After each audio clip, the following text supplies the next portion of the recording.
Alright, tennis fans, buckle up because we're going back to 2018, when John McEnroe made some bold predictions about who would take over from Djokovic, Federer, and Nadal. And well, let's just say, they aged like milk. Now, we love Johnny. Mac, the man's a tennis legend, and his commentary, iconic. But when it came to predicting the next wave of Grand Slam champions, he really missed the mark on this one. Kyle Edmund Alexander Zverev, Denis Shapovalov, Borna Coric, Felix Auger-Aliassime, Stefanos Tsitsipas. Yup, in 2018, on Eurosport, McEnroe confidently named 6 players he thought would definitely win Grand Slams.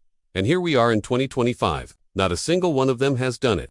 Let's start with the wildest pick, Kyle Edmund. Now sure, he had a hot run in 2018 semi-finalist at the Aussie Open, peaked at World No. 14, but today, he's ranked, no. 474. Injuries and surgeries totally derailed his career. A Grand Slam? Nowhere close. Okay, let's give some credits for Ev and Tsitsipas have flirted with Grand Slam glory. Both have reached multiple finals. Both have come painfully close, but the trophy case, still empty. The others, Shapovalov, Coric, and Felix Auger-Aliassime, all had flashes of brilliance. Sure, but none have managed to string it together at the slams.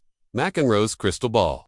Looking a little foggy. To be fair, McEnroe wasn't totally wrong to think the big three would fade by now. But surprise, Federer kept pushing, Nadal kept grinding, and Djokovic, yeah, he just kept winning. Carlos Alcaraz, Jannik Sinner, Daniil Medvedev, Dominic Thiem. Meanwhile, for guys who weren't on McEnroe's list, swooped in and grabbed the glory. Alcaraz and Sinner, two absolute phenoms, have bagged 9 Grand Slams between them. Thiem beat Zverev to win the 2020 US Open, and Medvedev took out Djokovic in straight sets in 2021. McEnroe's takes are always spicy, and sometimes he's right on the money. But this time, yikes, not a great look. Johnny, so what do you think? Were McEnroe's picks totally off, or just unlucky? And who's your current pick to dominate the next 5 years of Grand Slam tennis?